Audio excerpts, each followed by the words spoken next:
Black holes were predicted by Einstein's equations, but physicists questioned whether they could really exist. A black hole is a strange beast. If this were a black hole, then instead of a rubber surface, it would have a surface that is made of absolutely nothing except warped space and time. It's a place where gravity is so strong that if anything falls into the black hole, it can never get back out. If you fall in, you can't send signals back out. Light can't get out from the interior. So you might ask, how would that ever happen? In outer space, you can get so much mass together, like in a supermassive star, that the gravity just becomes stronger and stronger and stronger, and eventually the pressure that matter exerts on itself can't keep up. And everything collapses, there's a big explosion, some of the stuff is blown away, but the rest of it collapses into a black hole. A black hole that spins on its axis drags the very space around it into a whirling motion that pulls stars and planets into orbit. Closer in, gravity increases like a riptide. At a boundary called the event horizon, gravity becomes so extreme that nothing can escape being pulled into the heart of the beast and lost forever. UCLA astronomer Andrea Ghez Looks like this is Sagittarius star. is an expert on black hole detection. I think it's that one there.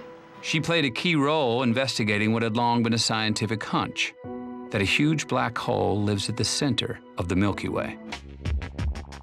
Andrea wanted to see if the stars were orbiting a single source of gravity. By 2000, we finally started to see the stars curve. In other words, the gravitational influence of the black hole had made those stars go from straight lines to starting to bend. Measurements were precise enough to see that curvature. This animation represents 20 years of work, and it tells you that there is a black hole and exactly how massive it is. Andrea's painstaking project revealed a monster with more than 4 million times the mass of our sun at the center of our Milky Way. In Interstellar, crew members have a precariously close encounter with the black hole. Oh, we are not prepared for this.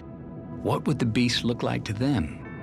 One of the things that Kip was very insistent on is that the black hole, it's spherical, but it's absolutely black. It has no surface detail.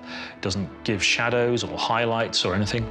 A black hole's accretion disk is made up of gas and dust and magnetic fields that spin at high speeds, radiating heat and light. The black hole's gravity would actually bend that light like a camera lens in ways that Kip would calculate. I worked out the equations for tracing light rays traveling around the black hole to see what the disk would look like if you were in a spacecraft looking at it up close. We were really able to use a very, very accurate representation of the gravitational lensing, the effects of gravity and light around the black hole. You see the disk in front, and then when it goes around, you see the disk wrap up around the top of the black hole and wrap around the bottom of the black hole. I had guessed it would look more or less like this, but knowing it intellectually is completely different than feeling it, than absorbing it, than seeing it. It just blew me away.